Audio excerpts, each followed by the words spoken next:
Hegdeji to bestow his attention and give the leadership to the state to make all efforts to protect the human rights. I compliment Mr. Dakshinamurthy and the principal of this college, Dr. Ravindra, for having chosen him to be the president, to preside over this important conference, particularly with Mr. N.K. Patel, who knows the rural problems, who has experienced rural problems, who knows and whose heart is really for the rural poor. With these few words, I am sure the Mangalore city will give a great message to the state as regards the protection of human rights. And we all should work as volunteers to protest against any sort of violation of human rights. I once again wish you all the best, and I only feel confident that with this systematic working of the conference, you will come out with your recommendations, decisions, which will make a lot of influence and impact on the decision-taking process of the state and central government. Thank you. Before I conclude, let me compliment Mr. Dakshinamurthy again for the simple reason that when we established this Kilpar, Mr. Ishwar Bhatt knows that we felt that it is a fancy idea. When a Professor Chidanand Patil mentioned to me that what is required in Karnataka or in the country is an institution where we can discuss various aspects of law, judgments, and other things. We felt that it will not be of that great impact, but after the Kilpar is established, after Mr. Dakshinamurthy has taken over, the way the Kilpar and the law colleges, the Kilpar and the law students, the Kilpar and human activists, human rights activists, and also environment activists are working together hand in hand, I feel that Kilpar will make a big service to the states in days to come, and I compliment and congratulate Dakshinamurthy and Ravindra for the good job they have done through Kilpar. Thank you very much.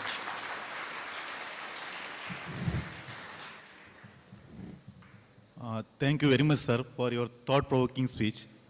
Now I request Justice N.K. Patil to render the inaugural address.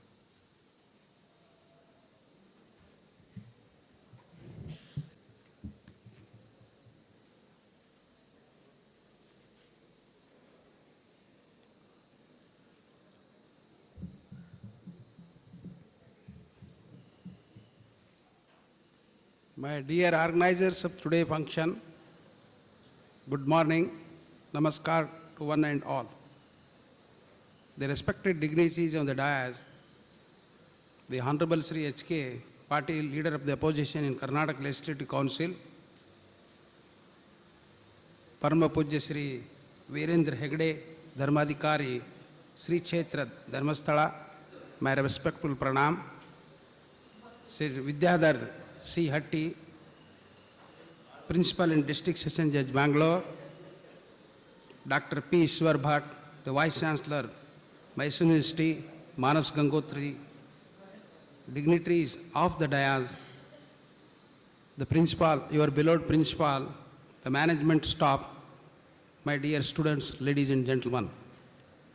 Indeed, it is a pleasure to be here this morning in this beautiful Mangalore district, which is a panorama of a palm-fringed beaches, lush green fields, and enchanting forest, settled by soaring western ghats of the east and the mighty Arabian Sea roaring along its western shore, and most importantly, the best known as a major commercial center with a long history of maritime trade and home for the best education institution like this law college.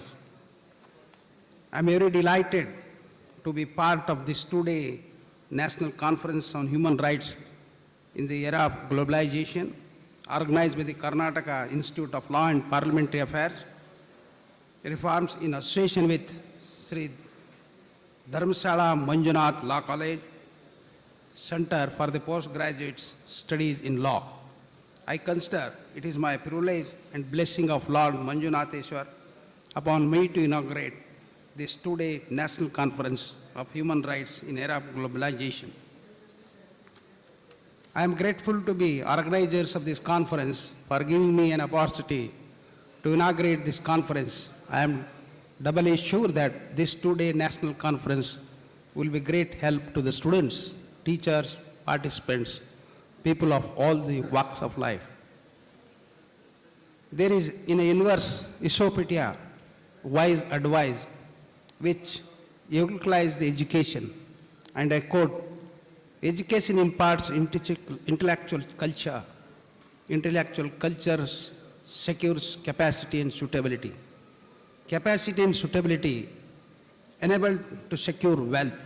Wealth so secured enables to confer to dharma, which in turn secure happiness.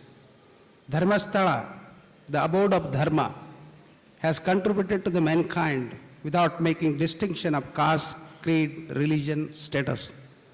Dharmasthala has emerged as a fountainhead of a new education movement by imparting equality education in various parts of the state.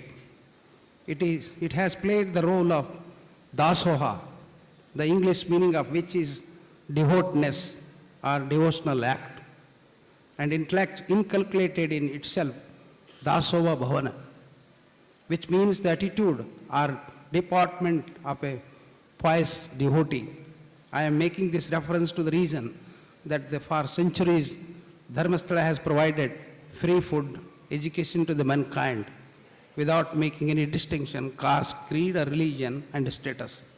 There is a verse in a Bhagavad Gita which says, whatever the noblest person do, the ordinary man imitates. The standard they set, ordinary men follow. Like in any sphere of the world of education, we find so many people who set high standard in their life with intangible character, courage, whose deeds are laudable, and who attain that model status of prosperity. Somehow profiled, some high profile, and one of them was Sri Ratnavarma Hegde, the Dharmadhikari of Dharmasthala, the cause of concern and forethought of the then Dharmadhikari of Dharmasthala. Sri Ratnavarma Hegde has played people break chains through education. His vision to the future generation of this country is unique in nature. He has provided a good education to all the sects, community and religion. The same cause of concern, forethought has been carried out by Sri Virendra Hegde, who at a young age took the responsibility of nurturing the vision of his illustrious father. Dharmadhikari Sri Virendra Hegde, a multifaceted personality, a man of intense practicability and organizing abilities, has played the role as a head of religious institution, a dispenser of justice, most importantly, an upholder of traditions which span centuries. Sri Virendra Hegde has created institutions which are outstanding. The start of SDM institution from a modest building in Ujjairi has reached pinnacle. Some of many good works of this society that would like to be highlighted are Ratnamasana, the residency school that provides free education at high level school, all the level students, indeed an impeccable thought of society. Professional college such this law college, engineering, management college, college of dentistry, a medical college which has established a reputation of quality that is at par with the best. Apart from these added to start, cart of best institution the society thought of starting, the College of Nephrology, Yogic Science, the ambience of which helped the young minds is highly appreciable. Last but not least, the Institute of Management Development, which started a dynamic change in the management function in country. The industrial training centers, which have helped the student to stand on their own feet, have and contributing in outstanding manner. Education is enlightenment. It is one of the chart leads dignity to a man. Education seeks to build up the personality of the student by assisting his physical, intellectual, moral, emotional development, nations of individual freedom, liberty, dignity of a person, which are the most cherished value of the free society governed by rule of law, would sound empty words for those who are illiterate, ignorant about them. The education means the knowledge which leads to liberations from ignorance. The fundamental purpose of education is transfigure the human personality into a pattern of perfection through a systematic process of the development of the body, the enrichment of the mind, the sublimation of the emotion, and the illumination of the spirit. Without education, a man is so circumstanced that he knows not how to make the best himself. Therefore, for him, the purpose of society is ab initio frustrated. Thus, imparting basic education is the foundation to the further studies which are lacking in our country. There are millions in this country who have been denied of this constitutional right. I am sure the SDM society, under the guidance of Sri Virendra Hegde, will cater to this need of imparting basic education to all classes people in this country, so that the foundation to this, their further studies will be strong and steady. Now I would like to speak about today's important topic. This is most important, particularly the younger generations, that too particularly students who are studying the law. Human rights era of globalization, the world like to start with. Human rights are all about respect and protections of rights for our fellow human beings. Human rights have a long process of evaluation. Basically, human rights are integral part of human life, and it is the possession of these rights that distinguish human beings from their other species. Right to life and personal liberty includes variety of rights. Though they are not enumerated in Part 3 of the Constitution, life means something more than mere animal existence. Right to livelihood is an important aspect of the right to life itself. At all times and all ages, right from the beginning, there are oppositions of human restoration, protection, human rights in history and ancient scripts. Reference to the basic human rights can easily be noticed. Rig Veda, one of the oldest documents of human civilization, declares that all human beings are equal and they are all brothers. The Atharva Veda proclaims that all beings have equal right over food, water, shelter. The Vedas are the primordial source of dharma, a compendious term of all human rights and duties. The observance of the dharma as regard essential for securing peace and happiness to the individuals as well as the society. All such work were indeed securing happiness to all. Sarve Jana Sukhino Bhoto was the ethos of our motherland. In our country, the great saints, social reformers, the Mahatmas, pleadings for human rights compassionately on the spiritual and moral basis. The religious such as Jainism, Buddhism have propounded the importance of human rights through their practice and preaching. The great religious leader like Sri Adi Shankaracharya, a man of amazing energy and vast activity, strove hard to sanitize the diverse currents that were troubling in the mind of India of this day and built a unity of outlook out of that diversity. A Baswana, a great humanist and a multifaceted personality, a great social reformer and a champion of the oppressed. In the words of Arthur Miles, Basveshwara was the first free thinker of the world. He preached and practiced the concept of universal man, saying that a human being should not be discriminated either by birth or by profession and should be judged on the basis of food, good conduct and performance. He treated all human beings equal, emphasizing the dignity of a life to every human being, irrespective of power, possession, caste, creed, religious, country or occupation. Another example is that Sri Sai Baba of Shirdi, and no one knows whether the great mystic saint was a Hindu or a Muslim. Likewise, no one knows whether the great poet like Saint Kabir was a Hindu or a Muslim. An incident would be suitable to narrate about the greatness of a Saint Kabir. When Kabir died, both the Hindus and Muslims claimed his body. The Hindus wanted to cremate in accordance with Hindu rites. The Muslims were desirous of burning the pair in the Muslim way. But when they came to take the charge of the earthly remains of the saint, both groups discovered that there was only a heap of flowers under the shore. It does not matter if the story is not true, for it deserves to be true. In the 21st century, at temples like Dharmasthala, and to name a few mutt like Siddhagang Mutt in Tumkur, Suttur Mutt near Mysore, Murugarajendra Mutt in Chitradurg are the classic example restless service rendered to the mankind through education, health and culture. Modern histories of the give great Magna Carta, AD 1215, the term human rights are introduced in the states of declaration of independence in 1776. Thereafter, it became a part of Bill of Rights in US Constitution. Consequent upon the French Revolution, a Declaration of Rights of Man, Citizens emerged in 1789. In 1929, the Institute of International Law, New York, USA, prepared a Declaration of Human Rights and Duties. The Inter-American Conference passed a resolution in 1945, seeking the establishment of International Forum for Furtherance of Human Rights of Mankind.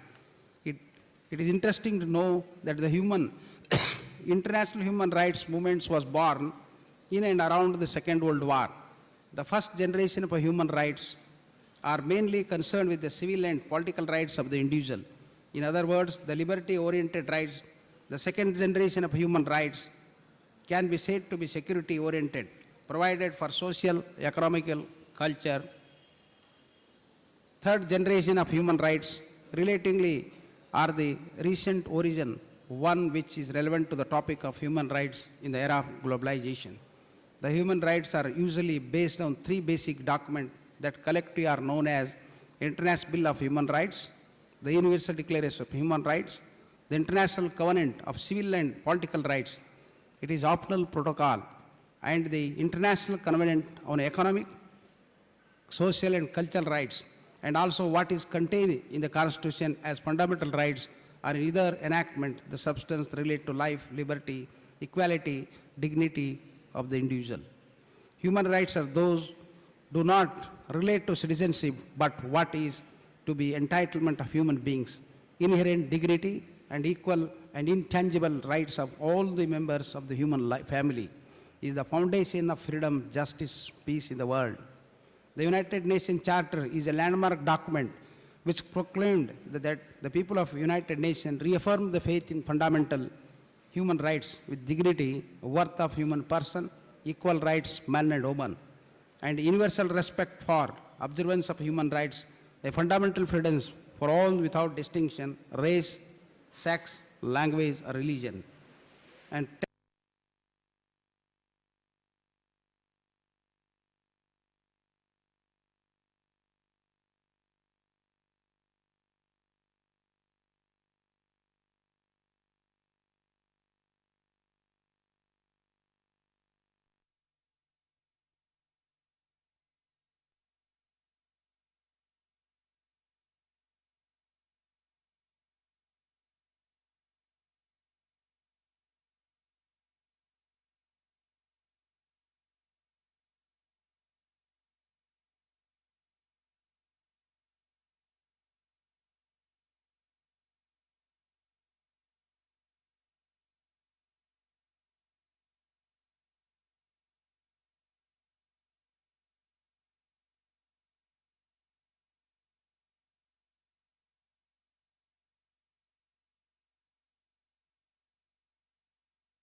cultural and economic spheres, individual in related to the interdependent. The Honorable Supreme Court of India has by numerous landmark judgments contributed law of interpreting enactment constitutional provisions, at times explaining, expanding the human rights for their better protection and promotions. Article 14 and 21, the two constitutional provisions came into consider by the Supreme Court to give human dignity, translating Declaration of Human Rights into reality. These two articles guaranteed the right to equality, a right to life and personal liberty, have received deeper, meaningful consideration at the hands of the Supreme Court of India. The Supreme Court judgments have showed how law can be used for advancing development and welfare of the people, so that even a common man feel Constitution not only for privilege, few of the handful rich, but it is meant for every Indians. I have quoted some judgments of the Supreme Court because of shortage of time. We are going behind schedule. I don't want to quote there. You can find page number 10 and 11. I have quoted the important landmark judgment of the Supreme Court. The women, children, depressed class, and prisoners are the most vulnerable victims of human rights violation. For centuries past, women all over the world have not only been denied full justice, social, economic, political, but as a weaker sex, they have been used, abused, exploited, and discarded to lead immoral, street, vagrant, and destitute life till their life. Women have to be treated as individual human being entitled to same dignity, status of their male counterpart. Protection of a human from various crimes against her is every essential part of human right protection under Article 51A. It is a natural obligation of all citizens to renounce practices which are derogatory to the dignity of a woman. It would be veracity of justice if sympathy were shown the criminal acts against women are committed. On one such crimes against women is dowry death, and rather strange, the mother-in-law who herself is a woman would resort killing another woman. It is hard to fathom as to why even the mother in her did not make her feel.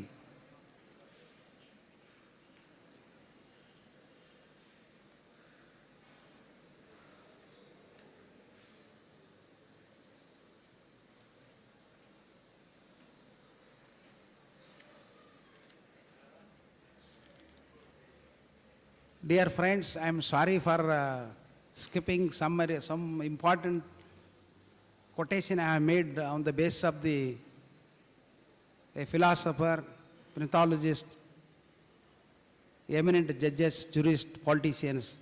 But because of the shortage of time, I don't want to repeat all those things. I'll take it directly to the few another important aspect. The Martin Luther King said, injustice anywhere is a threat to the justice everywhere. It is more so when the whole world has become a global village due to a tremendous advancement in science and technology, transport and communications. Mahatma Gandhi also said a peace all over the world can be established not on gunpowder but on a pure justice.